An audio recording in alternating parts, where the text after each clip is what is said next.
polera en este caso, por lo cual soy una especie de caco intelectual que viene a contarles un poco sobre esta fecha patria y notarán también que este material sí ha sido grabado. Esto es el día posterior a que Rufo me citó en su peluquería, un momento que todos ustedes disfrutaron. No hice nada hasta ahora con mi pelo, así que desde el futuro que me estarán mirando, no sé con qué dimensión estética se encontrarán de mí mismo, ¿sí? Sin embargo, ese es... Me gustó esa transición. Ese es el Tano Scarpati que está de director de cámaras, como los viejos tiempos, como los viejos tiempos. Temporada 1 de Hay Algo Ahí. Puede hacer transiciones locas en cualquier momento para captar su atención y para mantenerlos estimulados. Muchos de ustedes estarán en sus casas diciendo, uy no, grababord, contenido grabado, esto no está pasando ahora en vivo. Y sin embargo, ¿saben qué otra cosa no está pasando ahora en vivo? La historia, hijos de puta. La historia.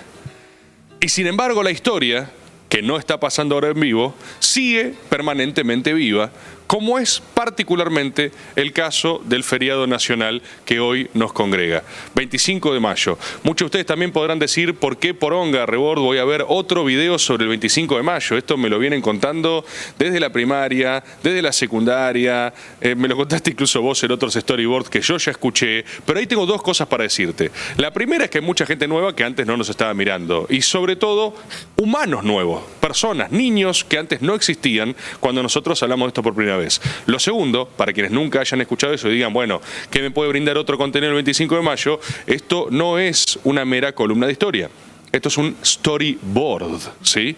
Así que la perspectiva va a ser diferente, o por lo menos lo que a mí me apasiona al respecto de lo que es nuestra historia nacional, que por supuesto es una pasión, es algo que me interesa, es algo que, lo digo sin exagerar, nos hace quienes somos.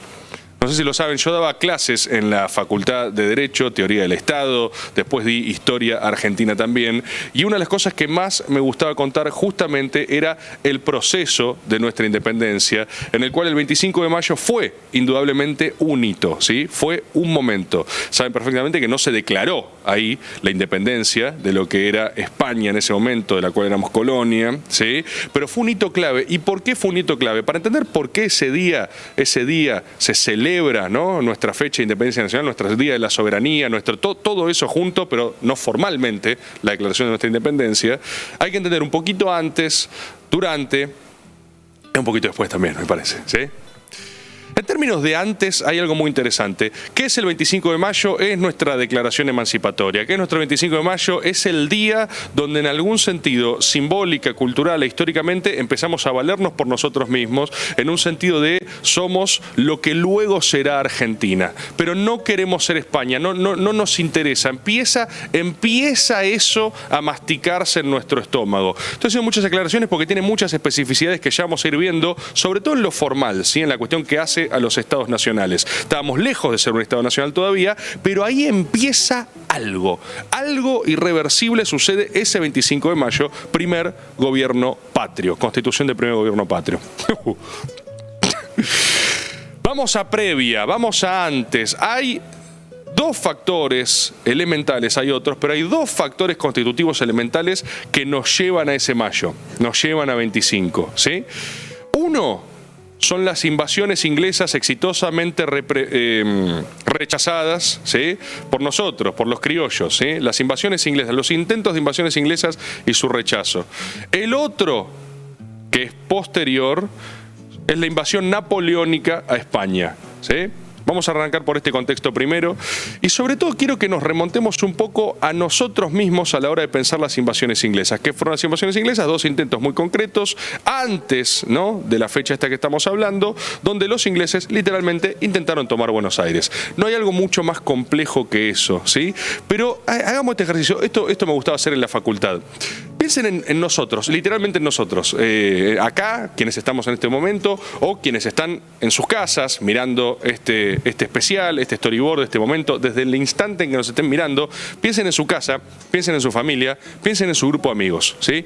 Imaginen que todos nosotros somos efectivamente una colonia, ¿eh? Estamos subordinados a una potencia extranjera, dependemos política y económicamente de ellos, ¿eh? No decidimos ni nuestra propia forma de gobierno, ni mucho menos, dependemos de una de las naciones de Europa. ¿Viene otra de las naciones de Europa? y nos trata de tomar por asalto, ¿sí? Pónganse en el lugar de ese criollo, de esos años, de ese momento. Si ustedes se ponen en ese lugar, para mí, esta es mi tesis personal, surgen respuestas intuitivas desde el plano del poder que hacen mucho más comprensible lo que empezó a ser un proceso emancipatorio, en su génesis inicial, en su fase más embrionaria. ¿Qué te pasaría a vos que estás en tu casa? ¿Sí? Si sos una colonia de una metrópoli extranjera y viene otra a invadirte. Lo primero que te surge es lo más humano del mundo. Me están cagando. Me están cagando. Loco, ¿para qué carajo soy colonia de España si ni siquiera pueden garantizar que no vengan los ingleses a romperme las pelotas? Entonces vienen los barcos ingleses, se acercan, vienen acá, sitian el puerto de Buenos Aires, qué sé yo, sitiaron Buenos Aires después. El reflejo criollo es decir, ¿y los españoles dónde carajo están? Que están muy ocupados, ¿no somos acaso, viste? Lo primero que surge es un reclamo. Me están cagando, me están cagando. Fíjense esa primera génesis emancipatoria al respecto de lo que debería ser, ponele, tu soberano. Es uno de los primeros reflejos. El segundo son las condiciones materiales de resistencia. Porque ¿quiénes repelieron a los ingleses? Los criollos. Nosotros los echamos a patadas en el orto, ¿sí? De ahí sale nuestro primer regimiento, ¿eh?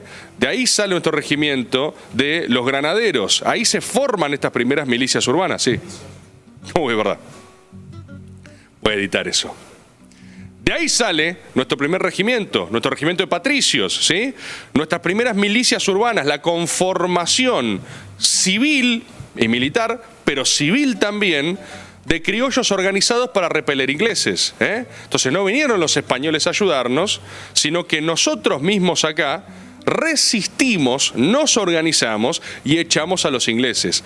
¿Cuál creen que es la segunda condición psicológica que surge de esta gesta? Y literalmente, no se los digo, no busquen en un libro de historia, piensen, pónganse en el lugar de ese criollo que dice, bueno, loco, mira, los españoles no van a venir, así que vos, toma, agarrá un arma y echá a los ingleses. Y encima ganás, encima los echás, encima los expulsás. ¿Qué es lo que sucede inmediatamente en tu alma? Ponete en ese lugar. La segunda conclusión es, ¿para qué corno necesito España? La segunda conclusión es, loco, me la banco solo. La segunda conclusión es, che, si puedo hacer esto, significa que tengo condiciones materiales de subsistencia para expulsar una potencia extranjera. Todo esto es previo a Mayo, ¿eh? Todo esto es previo a 1810. Es justamente ese caldo de cultivo, ¿sí? Es ese caldo de cultivo criollo y nacional que estaba sucediendo en el momento. Eso desde las condiciones fácticas y materiales y de poder de nuestra conformación nacional, ¿eh? Los patricios con Cornelio Saavedra a su mando, al frente. De otro lado, ¿qué tenemos? El argumento más liberal y antiguo de todos, ¿eh? La libertad de comercio, la formación de profesionales de capas medias. Acá empezamos a tener estos nombres de nuestros primeros profesionales, estos abogados, estos hombres que empiezan a brevar un poco de esa ilustración europea, que se forman y que empiezan a formar nuestra propia capa media dirigencial. Acá empiezan esos nombres, Mariano Moreno, ¿sí? El mismísimo Belgrano. Ustedes saben que en su momento, en las épocas anteriores de formación educativa y de colonia, España no quería la formación de abogados. No sé si sabían eso. Era una de las carreras que de hecho querían prohibir. ¿Con qué argumento? Con que los abogados son conflictivos, ¿sí? ¿Por qué los abogados son conflictivos? Porque son caranchos, porque son medio ratas, porque son ladris, porque son unos hijos de puta. Sí, pero también porque en definitiva no deja de ser una persona expuesta a entender cómo funciona un sistema de leyes. ¿Y cómo funciona un sistema de leyes en su fondo? Por imposición. Entonces, cuando vos empezás a tener gente que empieza a entender cómo se armó un sistema, puede empezar a soñar con armar otro.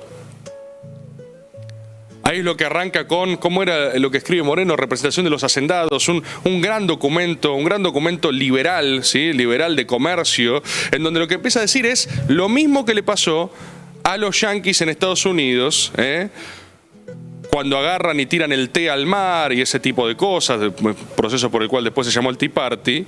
Lo mismo que les pasa en Estados Unidos nos empieza a pasar acá, nos rompe las bolas pagar impuestos. Entonces se empiezan a sumar factores, ¿viste? Se empiezan a sumar factores. Tenés una fuerza militar civil criolla, tenés una fuerza, ya no es civil obviamente, pero tenés una fuerza militar criolla propia, donde agarrás y decís, che, bueno, tenemos nuestro propio regimiento.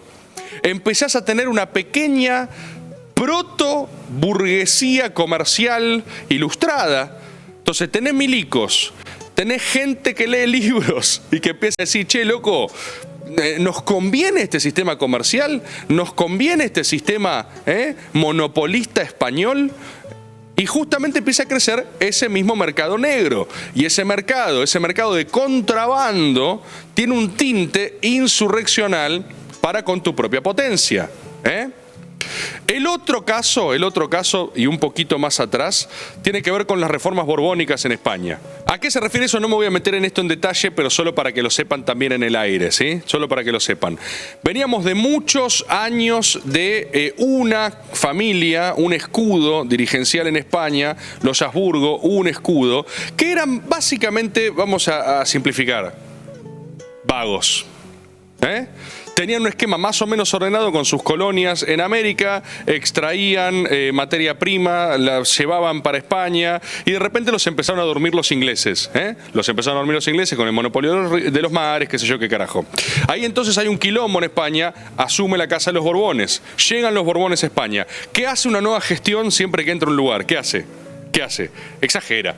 Una nueva gestión agarra y dice, loco, vamos a meterle onda acá, no somos como los vagos de los Habsburgo, somos los Borbones. ¿Qué hace entonces? Ajusta el cinturón, la famosa sintonía fina. Vienen los Borbones y dice, se acabó la joda. Vamos a dejar de esta cosa de que viva la joda en nuestras colonias y qué sé yo, los Borbones somos serios, así nos cogió Inglaterra, tenemos que meterle ganas. Todo muy terrenal, todo muy llano cuando te pones en los lugares humanos de esas personas. Ahora, ¿qué efecto tiene un mayor ajuste y sintonía fina en la metrópoli colonizadora en su colonia?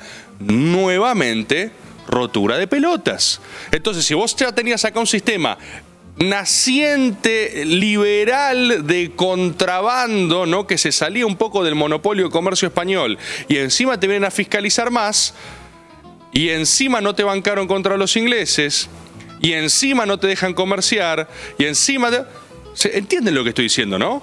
Se va generando un caldo de cultivo de hinchada de las pelotas donde se empieza a rumorear en cada esquina, en cada lugar, en cada bar o en una jabonería, ¿no? Como de Vieites. Pensemos ese lugar también, ese espacio. Hoy donde se sucede la política. Es un buen debate donde sucede la política hoy, ¿no? Siglo XX o en otro momento podría uno decir, no, en unidades básicas, ponele en casas. Pero la realidad es que no importa. Sucede allí donde la gente se junta. Entonces vos te empezás a juntar con tus amigos, con la gente del barrio, con el comerciante de acá, con el de allá, con el que tiene la banda de pibes de tal lado, con esto, y empieza a circular ese malestar. Y todo esto que yo estoy enumerando es una conclusión que se junta con otra.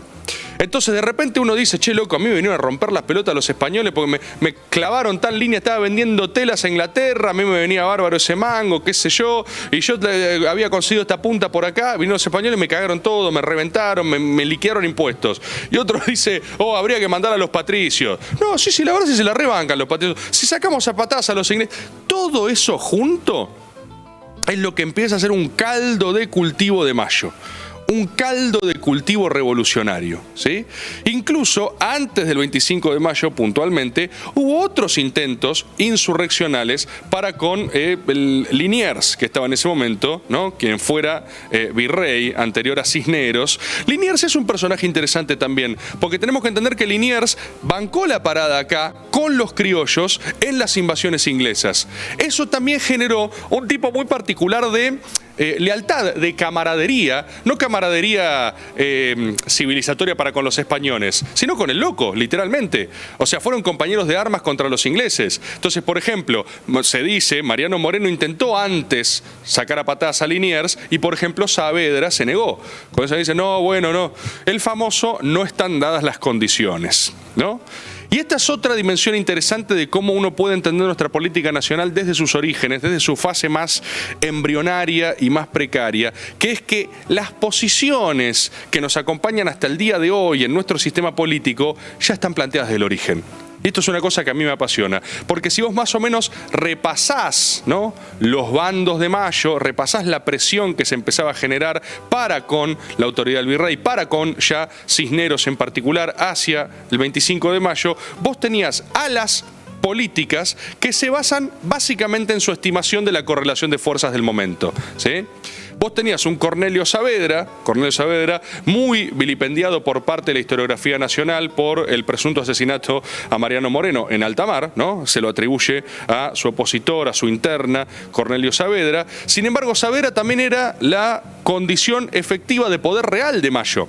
Y en general, la gente que tiene la sartén por el mango, es decir, que tiene la capacidad de generar un escenario u otro, tiende hacia una posición más conservadora. ¿Sabes por qué? Porque tiene más que perder. Es quien tiene que decidir realmente si moviliza tropas, si la pudre, si lo que sea.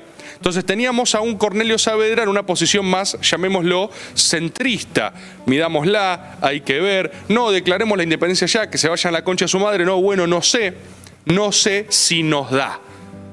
Uno de los debates más elementales de la política en todas partes. ¿Qué se decía de la política? ¿Qué decía Néstor Kirchner en la política? Que es audacia y cálculo. Audacia, ponetaza rojo para hacer lo imposible, y cálculo para no terminar acribillado contra la pared, que es algo indeseable, ¿no? Podríamos coincidir. Entonces vos tenés a Cornelio Saavedra como un esquema más de centro, si se quiere. Tenés, por supuesto, en ese momento la posición, yo creo, más entreguista, todavía estaba representada por los propios colonizadores, ¿sí? O sea, vos tenés un Cisneros, un algo diciendo, esto está acá, y ¿no? Su esquema de acomodados, de gente que en la dimensión de lo que fuera después la República Argentina, ya funcionaba en un lugar de una protocasta, si querés, que decía, no, pará, no hay que hacer quilombo, con los españoles estamos bien. Y tenemos un sector más liberal o revolucionario, o incluso uno podría decir de izquierda. En este momento esas tres denominaciones podrían estar muy cerca, aunque en el futuro esas tres dimensiones se alejen demasiado, encabezadas principalmente por Mariano Moreno, ¿sí? Esta mente, esta persona que empujaba un poco más allá de lo posible con su lectura, con su lógica liberal, con lo que sea, este país o futuro país que soñaba, esto que quería ver. En la banda de Mariano Moreno estaban Belgrano y estaban Castelli, ¿sí? Castelli, el orador de Mayo, ya vamos a ir a eso. Todos estos sectores eran un poco los que estaban propiciando el llamamiento a un cabildo abierto el 25 de mayo. ¿Por qué? ¿Cuál fue la excusa? ¿Se acuerdan lo primero que comenté cuando dije que hay dos grandes afluentes de condiciones que hacen efectiva la posibilidad de mayo? ¿Se acuerdan del segundo o ya se olvidaron? Ven, no estaban prestando atención, los atrapé. Estaban básicamente diciendo que, bueno, es otro contenido del 25 de mayo, no me importa, Rebor, lo pongo medio de fondo porque me hace sentir sutilmente patriota y en realidad nadie te está escuchando. Transición. Mirá. ¿Ves? No te podés distraer, porque esto es un puto storyboard. No estás en el colegio, no te estás quedando dormido. Te estoy contando algo importante de tu historia nacional. Y en el colegio no había transiciones. Era algo de lo que faltaba antes. ¿Qué es lo que te dije al principio, hijo de puta? ¿Qué es lo que te dije? Las invasiones napoleónicas a España, ¿sí? Viene Napoleón como loquita, dice, me los voy a llevar puesto a todos. Me chupan la pija los ingleses, me chupan la pija los españoles, yo, Francia, nadie se la vio venir, los voy a cagar a todos, ¿sí? Francia, venía la Revolución Francesa, estaban re locos los franceses, pasaron realmente muchas cosas en Francia. Pero después llega el fucking Napoleón, dice, me los voy a garchar a todos. Entonces agarra, invaden España, ¿sí? A Fernando VII lo hacen pija, lo apresan, dicen Fernando VII se va a la concha de su madre.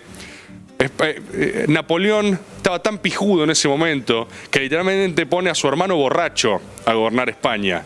Como que dice, ¿quién se puede ocupar de España? No sé, dásela a Pepe Bonaparte, mi hermano que está todo el día escabio, ¿sí? Así contemplaba Napoleón España. Le dice, Pepe, ¿querés hacerte cargo de esto?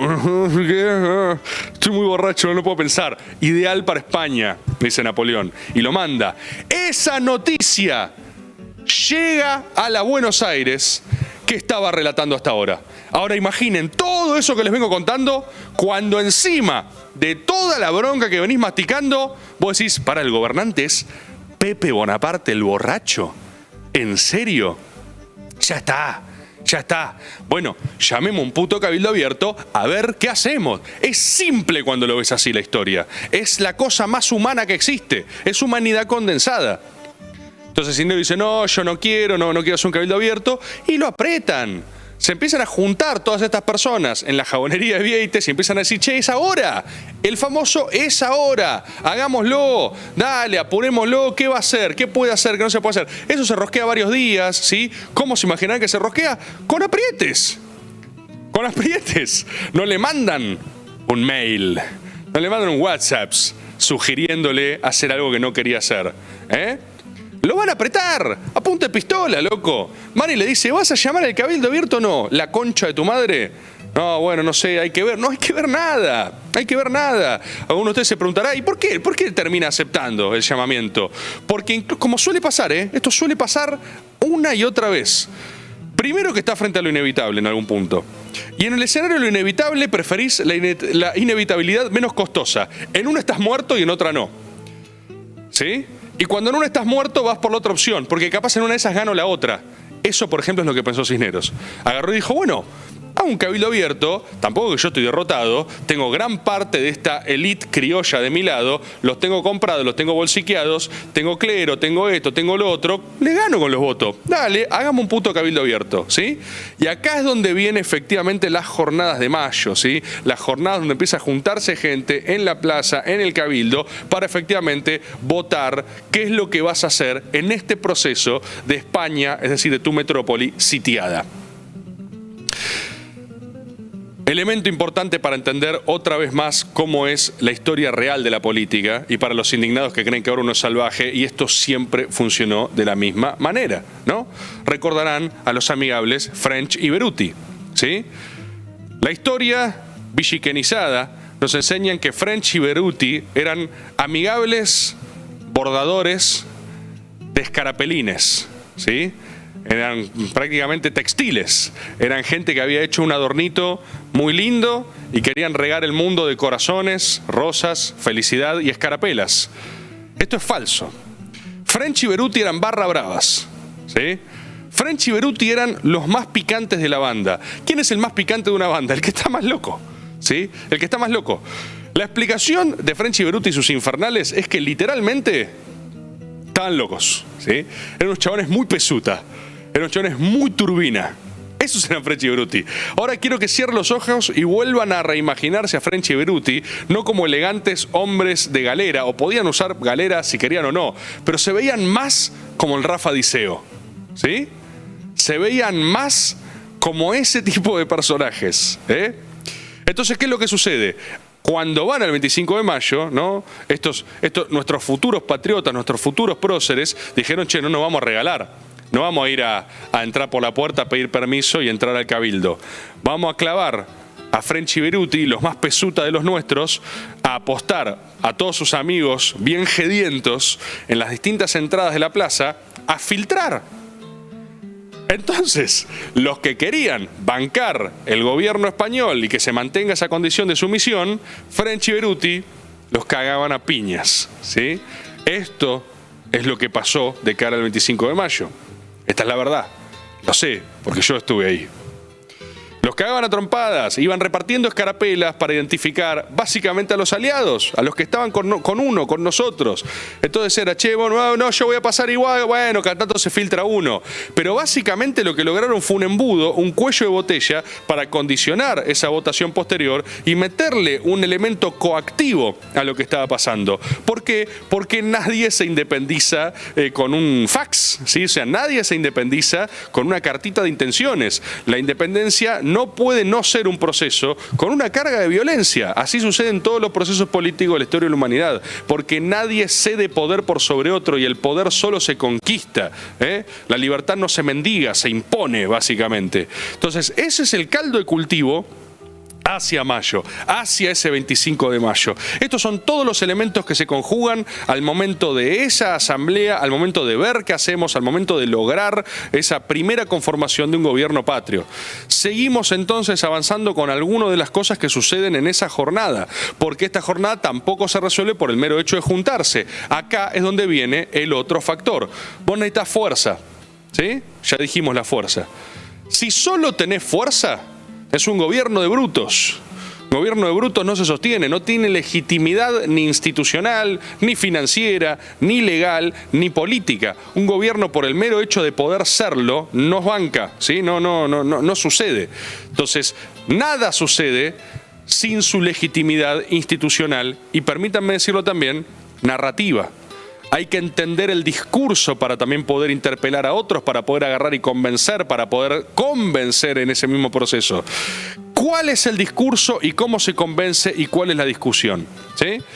La excusa, España está sitiada, eso está clarísimo. Pero ¿qué somos? ¿Qué somos los que estamos acá reunidos? ¿Somos una nueva nación? ¿Somos una declaración de independencia? ¿Somos algo nuevo que asoma al mundo? No. Eso vendría después. Si bien estaba y se estaba cocinando, y cualquiera con un cierto sentido de intuición podría decir esto es lo que quieren hacer es esto, es importante que en ese momento no fue el argumento central con el que esto se exterioriza. El argumento central se llamó la máscara de Fernando VII, ¿sí? Se llamó gobernar bajo la máscara. ¿Por qué es la máscara de Fernando VII? Porque el principal argumento que encontraron nuestros criollos es que preso Fernando VII correspondía a la colonia, correspondía al virreinato del Río de la Plata, correspondía al Río de la Plata, conformar una autoridad que reflejase esa voluntad originaria. Fíjate qué preciso y qué complejo y qué inteligentemente armado. Yo no puedo seguir con una autoridad virreinal que está depuesta. ¿Bajo qué autoridad Cisneros está acá mandando si su cable está sitiado? Es decir, España institucionalmente ha sido anulada. Debemos nosotros, los criollos, por incluso lealtad a España, e incluso los lazos que nos unen, incluso la historia compartida que tenemos, gobernar en nombre de Fernando VII, con la máscara de Fernando VII, ¿sí? Este es el argumento de la conformación del primer gobierno patrio. Por la situación de acefalía española, nosotros tenemos que constituir una nueva identidad en su nombre, en su nombre. Y este es el lento proceso que después nos va a llevar hacia la declaración de independencia definitiva en 1816, ¿sí? Con la sucesión de distintos gobiernos. Pero esto es el argumento central. Esto se rosquea, por supuesto, y no hay que tener miedo a la palabra rosca. Todo lo grande de la humanidad se consiguió con rosca. ¿Qué es rosca? Que tanto se vilipendia como término por gobierno nacional, por aliados, por gorila de turno. La gente le asusta la rosca. La rosca es ponerse de acuerdo. Rosquean todos. Es básicamente cooperación. ¿Qué sucede? Cuando esto empieza a circular, y el argumento es bueno, y además tienen condiciones de fuerza efectiva, y además ya estaban hinchados las bolas, y además vos decías, che, no me da mucho tampoco para apalancar otra cosa, ¿sí? ¿Qué es lo que sucede? Empiezan a aparecer otros argumentos. ¿Cuál fue uno de los argumentos más interesantes, podríamos decir, de, llamémosle, ya los realistas, quienes serían los realistas a combatir en muy poco tiempo después? Un argumento fue, fíjate qué interesante y qué paradójico, che, esto está siendo muy unitario y porteño. ¿Cómo? Y ese es un palito que muchos de ustedes habrían pisado, ¿eh? Porque yo los conozco. Son zurditos progresistas ustedes. Les habría entrado Sabalubi. Estaban ahí hablando, todos revolucionarios independentistas, y de repente viene un español y dice, está siendo muy porteño. Y vos decís, ¿cómo? ¿Cómo dice que dice? Y le preguntó, ¿no le preguntaste a los jujeños si quieren gobernar en nombre de Fernando VII? ¡Ay! ¡Qué unitario que sos! ¡Qué porteño que sos! ¡Qué de derecha que sos! Mariano Moreno, una trampa.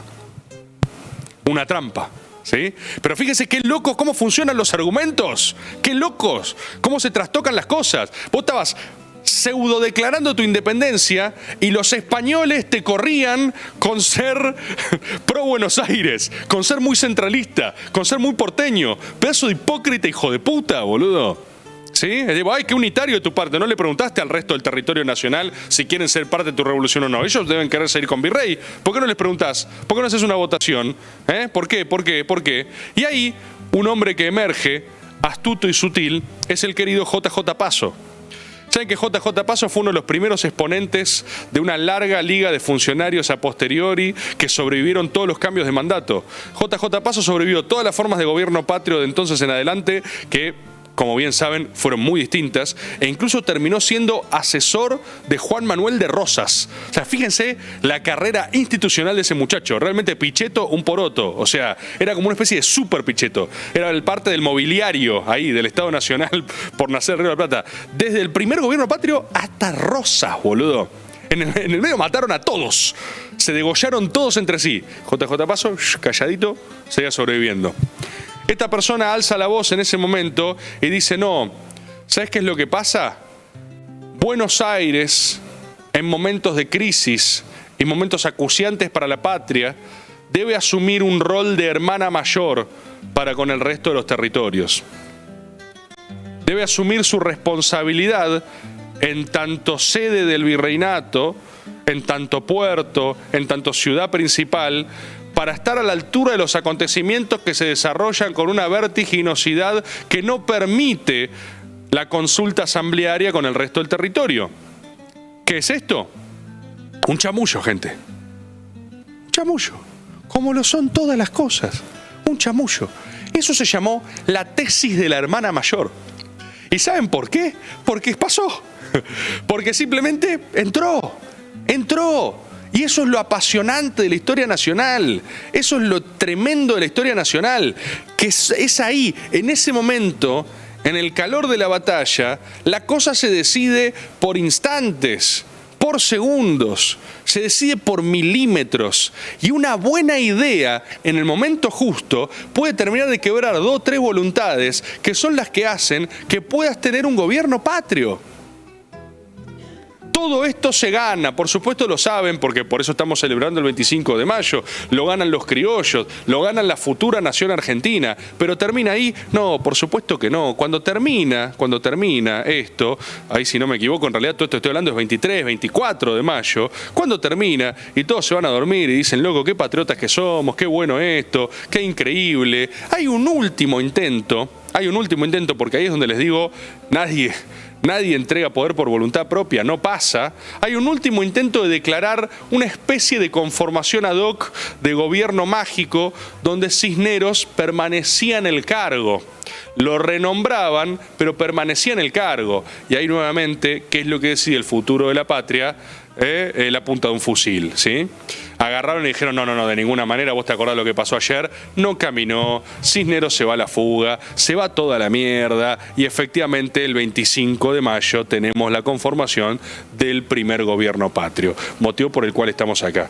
¿Quieren hacer una pequeña nota de color también para que sepan algo que sucedió? Recuerdan que les conté de Liniers, quien fuera el anterior, ¿sí? El virrey anterior.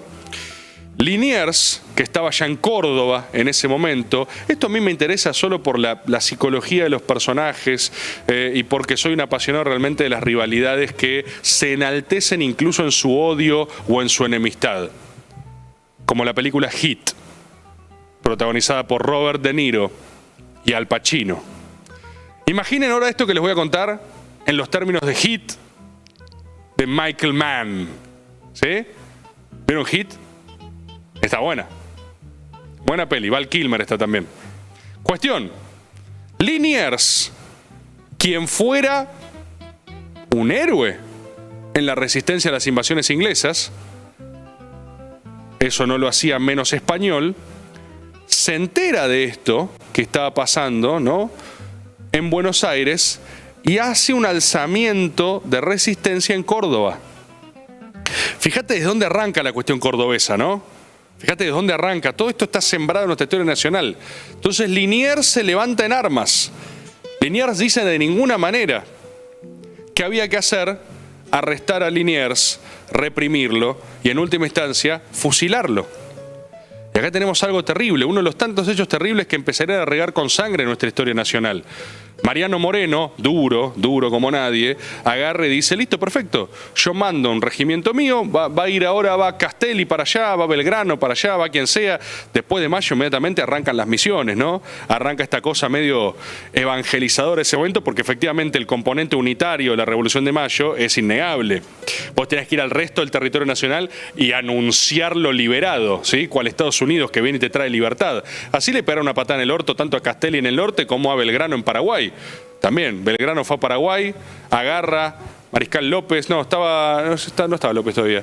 Agarra, va a Paraguay, gran potencia en ese momento, potencia naciente, hasta que le hicimos mierda en la guerra de la Triple Alianza, pero les dice, bueno, gente, no sé si se enteraron, Revolución de Mayo, todo esto está pasando, bienvenidos a la nueva y gloriosa independencia nacional, y los paraguayos le pegaron una patada en el orto a Belgrano. Le dijeron, metete tu libertad en el culo, nosotros somos paraguayos, curepa de mierda, estamos bien. Todo esto estaba empezando a pasar, todo esto estaba caliente.